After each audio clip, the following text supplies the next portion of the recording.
gente! Bom dia! Estamos aqui pela TV Horizonte, a TV de Nossa Senhora da Piedade, a nossa padroeira.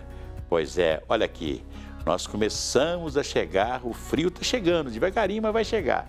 Então, por favor, você pegue aquele agasalho que você não veste mais, né? Aquela coberta que você não usa, aquele cobertor, aquela manta, guarda, limpa, tudo direitinho, embala, né? Para você fazer uma doação. Vai ser muito importante a sua doação nesse próximo inverno.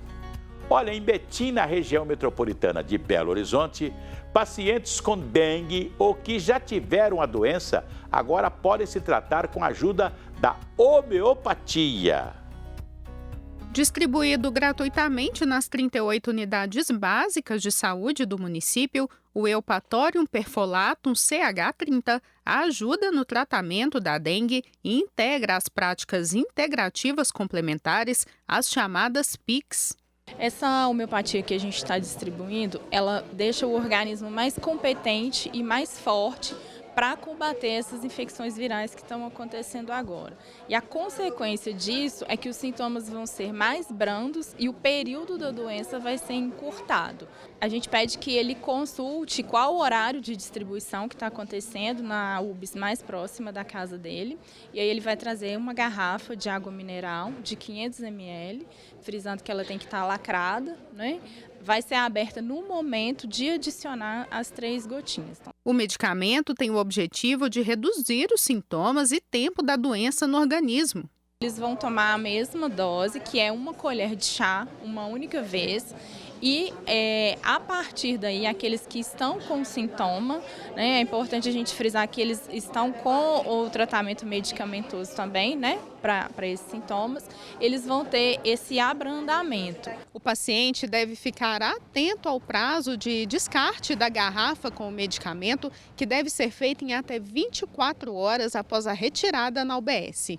Qualquer pessoa que more no território, né, dessa unidade pode buscar. A gente pede que a garrafa de água mineral seja lacrada para evitar a contaminação. E essa preparação ela não tem conservante, então a validade dela vai ser bem curtinha mesmo, frisando que cada pessoa toma aquela dose de 5 ml uma única vez. Os usuários do serviço de saúde veem a iniciativa como positiva. Vale a pena tentar, porque eu já tive dengue, né? Eu quase morri, eu fiquei internada 4 dias. E hoje, por acaso, eu passei aqui e lembrei. As expectativas são as melhores possíveis, né? Que qualquer medicamento que puder ajudar a contribuir ou combater, ajuda bastante a gente. Apesar de benéfico, o medicamento homeopático não substitui o convencional. É uma terapia complementar. Esse medicamento ele não tem interação com os outros que são usados para o tratamento, né, da dengue, da zika e da chikungunya. E também não tem interação com medicamentos como os de tratamento de pressão, tratamento de diabetes. Pois é, eu fui nascido e criado num bairro muito pobre, que fica ali hoje onde está o Cemitério da Paz. A gente tinha córrego com muita água, era tanta água que a gente buscava peixinhos, piabinhas, e que minha mãe fazia. Eu levava as piabinhas para casa, ela fritava tudo e tal, a gente comia piabinha que a gente conseguia pegar com a peneira, né, aquelas piabinhas. E vinha Maria Sapuda também no meio, vinha tudo e tal. E interessante que eu só vim conhecer o mosquito da dengue agora, recentemente, quando apareceu no Brasil, apareceu no Rio de Janeiro e apareceu no Brasil inteiro o mosquito da dengue, né? Porque naquela época a gente vivia num lugar como se fosse uma roça, tinha o borrachudo, tinha pernilongo, então na época do calor o pernilongo era terrível, né? Era... Tem até uma piadinha, né? O sujeito estava em casa com aquele pernilongo e tal, e coisa e tal. Ele pegou uma bomba de flite antigamente, que não existia hoje os aerosóis, né? Era uma bomba de flite, tocou no quarto todo. E aí passou um pouquinho, ele falou assim, graças a Deus, agora posso dormir. Aí passou um pouquinho, veio ele olhou, era um pernilonguinho, falando, oi, bota um pouquinho no meu lenço. Né? Essa piadinha, né, porque o pernilongo era a coisa que a gente conhecia, né? Mosquito da dengue não. Então hoje nós temos que cuidar muito da limpeza da nossa casa, a limpeza do nosso lote, não é verdade? Não deixar água ficar lá à toa, nos vasinhos de flores, etc., água parada. Isso é muito importante que você Cuide, né, da limpeza do seu lote, da sua casa. Isso é muito importante para não ter dengue, né? Olha, você sofre ou conhece alguém que tem problemas com refluxo? Saiba que medidas simples adotadas no dia a dia, como mudança nos hábitos alimentares, perda de peso e esperar pelo menos 2 horas para as refeições para dormir, podem contribuir para uma melhoria de qualidade da sua vida. Foi uma tosse persistente que levou a Denise ao médico.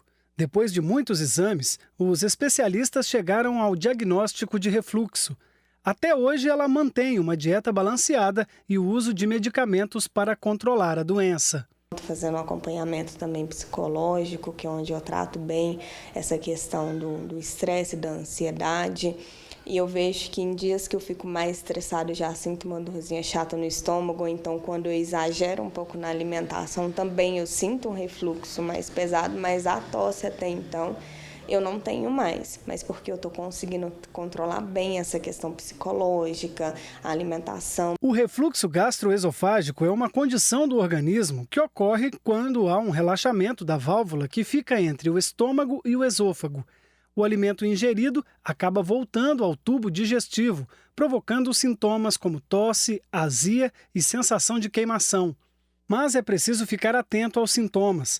Este médico explica que estas sensações podem aparecer de forma esporádica e somente se persistirem é que os exames para confirmar o refluxo precisarão ser feitos. Tem gente que come muito, vai, deita em sequência, às vezes come alguns alimentos que tipicamente predispõem a dar refluxo e tem um sintoma como esses ocasionalmente, uma vez no mês, uma vez a cada 2 meses. Isso não quer dizer que a pessoa tenha a doença do refluxo, né? A doença do refluxo é quando a pessoa tem isso com alguma constância, isso acaba impactando a qualidade de vida dela. Aí é importante vir ao médico, entender o que está acontecendo, ver se realmente caracteriza a doença do refluxo ou algum outro diagnóstico. O refluxo gastroesofágico atinge atualmente cerca de 12 a 20% da população brasileira. As causas variam de acordo com cada organismo, mas, em geral, alguns alimentos podem provocar o aparecimento da doença. Os alimentos que podem provocar mais sintomas no refluxo são aqueles que vão retardar o esvaziamento gástrico, né? Que vão fazer com que aquele alimento fique mais tempo ali no estômago, e também aqueles que podem levar ao afrouxamento ali do músculo que é responsável por segurar o alimento dentro do estômago e não deixar com que esse alimento volte para o nosso esôfago. Então, alimentos que possuem muita cafeína, como o próprio café, chá preto, né? Álcool, gordura. Por outro lado, há alimentos que podem ajudar a controlar o refluxo e a evitar uma cirurgia, o que é indicado em casos mais graves. A doença do refluxo tem tratamento, a avaliação médica é importante ser feita antes do tratamento, mas também tem outra coisa. O paciente precisa, além de algumas vezes usar medicação, fazer uma coisa que a gente chama de medidas comportamentais, que basicamente são evitar alguns alimentos, e aqui eu citaria o café, alimentos muito gordurosos, alimentos ácidos demais, por exemplo, um suco ácido, até um vinagrete, isso tudo pode predispor. Pois é, refluxo, né? Essas são doenças modernas, porque hoje as pessoas comem muito, né? Sentam na poltrona e vão assistir televisão. Diferente da gente quando era garoto, eu lembro disso, né? Você jantava cedo, ia brincar, né? Você tinha sempre um coleguinha para brincar na rua, em frente à casa. As famílias se reuniam, sentavam do lado de fora para conversar. Os meninos brincavam de roda em lua cheia, aquelas coisas todas. Então, você se alimentava cedo e não ia deitar tão cedo, né? Hoje se recomenda, jantou? Faça uma pequena caminhada, né? Sai aí na esquina, vai ali na esquina, anda 2 quarteirões e volta para casa. Pelo menos você está, depois de alimentar, você fez uma pequena caminhada. É muito importante isso para evitar o refluxo.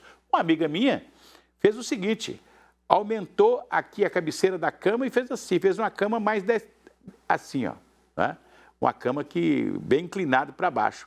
Então, justamente para evitar qualquer tipo de refluxo, né? Ela dorme e, tranquilo, nunca mais teve refluxo. A cama aqui é mais alta do que a parte de baixo.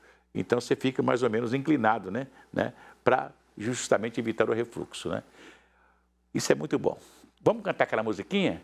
vai tudo bem, muito bem, muito bem, muito bem, muito bem, muito bem, bem. Com pílulas de Lúcen, sabe aquela dorzinha urinária, aquela sensação de queimação e ardor? Pílulas de Lúcen são antissépticas das veias urinárias e vocês encontram em todas as farmácias e drogarias. Não se esqueça, hein? Sábado que vem tem Praia dos Mineiros no Mercado Central. Beleza! O Mercado Central é onde os mineiros se encontram. Daqui a pouco a gente volta.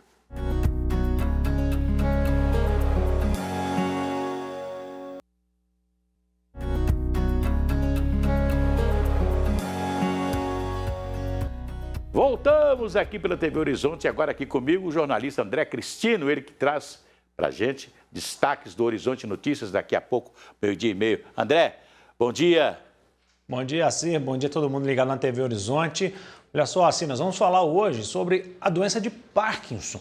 Muitas pessoas associam o Parkinson àqueles sintomas, né, de tremores nos membros. Só que este é um sintoma enganoso, porque nem todo mundo que tem Parkinson tem esse tipo de sintoma, tem os tremores. Há outros sintomas que são os sintomas iniciais e que são eles que despertam a necessidade de procurar um médico e nós vamos explicar daqui a pouquinho quais são esses sintomas. Sei. Nós vamos fazer uma entrevista também com o infectologista Unai Tupinambás para falar sobre a vacina bivalente. Até sexta-feira, Belo Horizonte deve receber aí cerca de 500 mil doses da vacina para continuar a imunização das pessoas de 18 a 59 anos.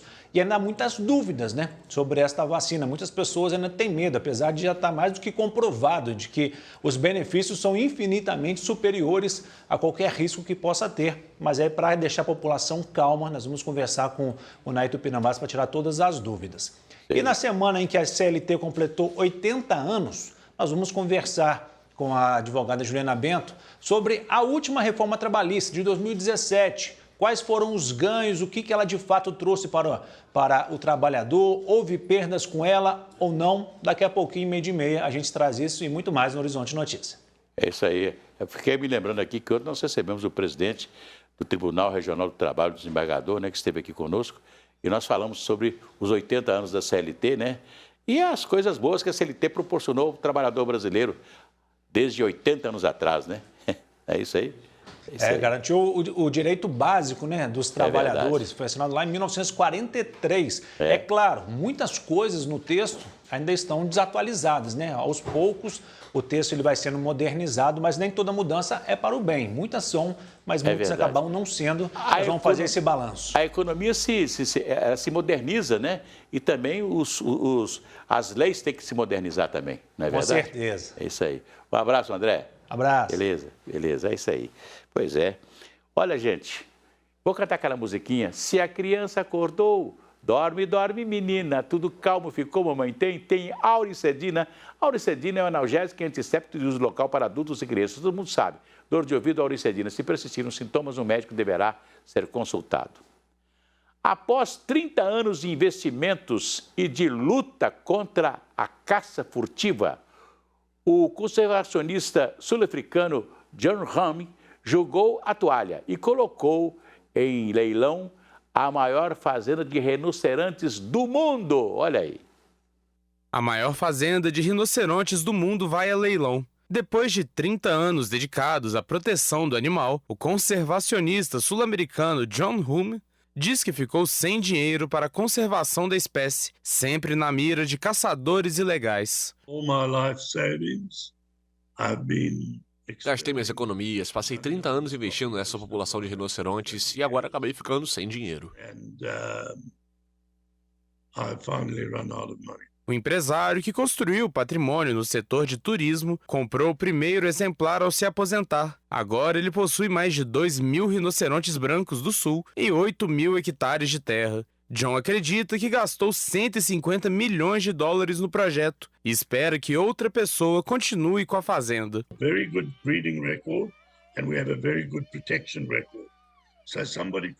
Temos um histórico muito bom de criação e proteção, então alguém pode continuar fazendo isso e expandir para mais e mais rinocerontes. Alguém poderia fazer isso com muita facilidade. Minha preocupação é que, infelizmente, no mercado negro, um chifre de rinoceronte morto ainda vale mais do que um rinoceronte vivo.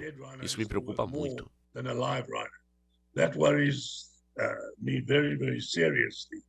No mercado clandestino, os chifres podem custar até 60 mil dólares o quilo. Apesar de reprimir a caça furtiva em parques nacionais, quase 450 rinocerontes foram mortos na África do Sul no ano passado, um pouco menos do que em 2021.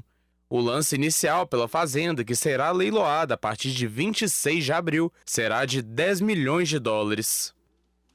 Pois é, né? Uma figura que quer preservar, né? Não só essa criação de rinocerontes, né? Uma coisa interessante, né? Nós temos um zoológico aqui de Belo Horizonte, né? 1 ou 2, né? A gente seria muito importante se os governos se interessassem na preservação desses animais. 9 países europeus estabeleceram um compromisso de impulsionar a produção de energia eólica. Um offshore no continente. A ideia é aumentar em pelo menos 4 vezes até 2030 a quantidade energética fornecida pelas fazendas eólicas em alto mar.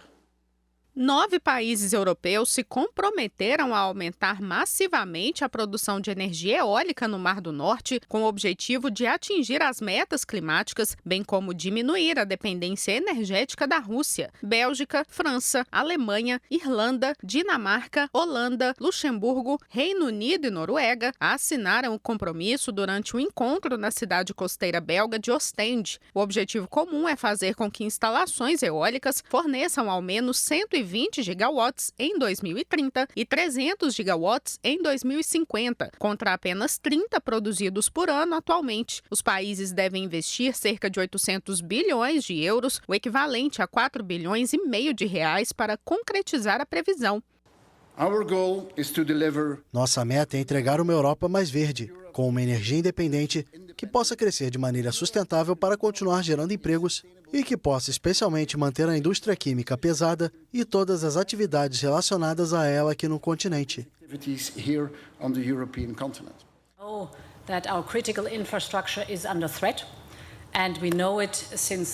Nossa infraestrutura crítica está sob ameaça e sabemos disso desde que vivenciamos a sabotagem do gasoduto Nord Stream no último ano.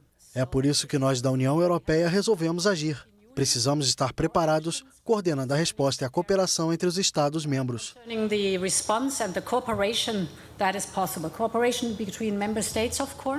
A Wind Europe, federação que representa a indústria de energia eólica do continente, disse que as metas definidas no encontro são alcançáveis, mas destacou que ainda faltam fundos e recrutamento de pessoal. A organização assinalou que a Europa precisa construir novas estruturas para adicionar 20 gigawatts de energia a cada ano. O Reino Unido, com 45, tem a maior quantidade de fazendas de energia eólica offshore da Europa, seguido pela Alemanha, que possui 30. Pois é, eu fico muito triste aqui em Minas Gerais, porque nós tínhamos uma experiência de energia eólica ali perto de Diamantina. Você passa lá, você vê lá os ventiladores lá ainda, né? Mas sem funcionar. A usina eólica da CEMIG, que era experimental, foi desativada. E me parece que em Minas Gerais nós temos muito pouco de energia eólica. Nós temos hoje muitas usinas de energia nuclear. Região de Pirapora, por exemplo, eu estava conversando com uma pessoa de Pirapora, outro dia, meu amigo Antônio Gitirano, ele estava me dizendo o seguinte: olha, nós tivemos problemas agora com chuvas em Pirapora, porque nós temos uma imensidão de placas de energia solar. E essas placas recebem a água, e a água, às vezes, não entra na terra. Então, ela sai e vai inundar cidades. E algumas cidades foram inundadas por causa dessa água que ficou acumulada e que não ficou na terra. Porque a placa de energia solar impede que a água caia na terra, a água de chuva caia na terra, né? E vai ajudar, inclusive, o sistema que nós temos, né, de água filtrando na terra para fazer, né, aquilo que nós precisamos, né, a água, que ela seja farta, né? Então, o que aconteceu lá na região de Pirapora? A água bateu nas placas e entrou para o córrego, então, fazer enchente e etc. Então, eles reclamaram disso. Mas nós temos energia eólica, por exemplo, no Ceará. Ceará que tem muito vento, né? Aqueles verdes mares ali do Ceará, então é muito vento. Então lá hoje o Ceará, acho que a metade do consumo de energia elétrica no Ceará já é produzido pela energia eólica. O que acontece também em Portugal, que é um país pequenininho, né?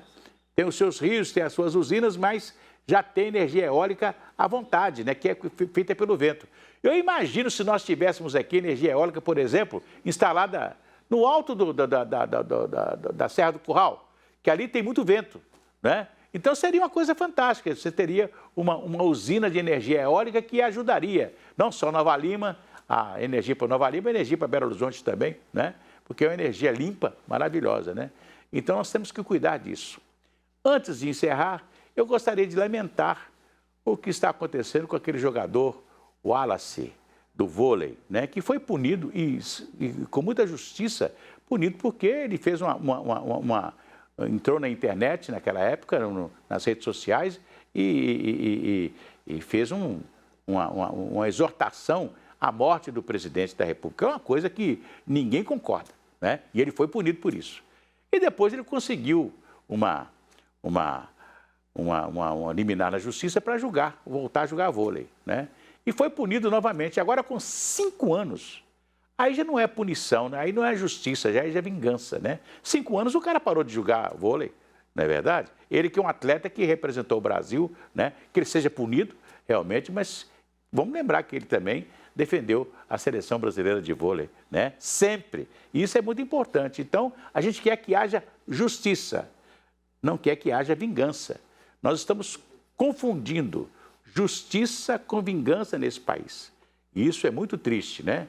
Eu vejo, por exemplo, o governador, aquele que foi governador do Rio, né, o Sérgio Cabral, aliás, ele tem o nome do pai dele, que foi um grande jornalista, um grande produtor musical, um grande historiador da música brasileira, né?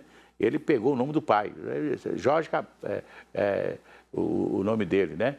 Sérgio Cabral. O Sérgio agora acabou de se livrar de mais um processo onde ele foi condenado a 14 anos. Agora, ele roubou? Roubou e teve que devolver? Teve que devolver, isso foi claro, não é verdade? Então, eu não entendo mais o que acontece no país, né? Você tem vingança de um lado, vingança jurídica de um lado, e do outro lado, todo aquele que roubou está voltando a ter uma vida normal, sem problema nenhum. Infelizmente, né? A gente quer que tenhamos justiça. Aliás, uma vez a igreja fez uma campanha da fraternidade que eu não esqueço até hoje. Trabalho e justiça para todos. Precisamos trabalho e justiça para todos. Não queremos vingança. Queremos um país justo. Isso é muito importante. Amanhã a gente volta. Até lá.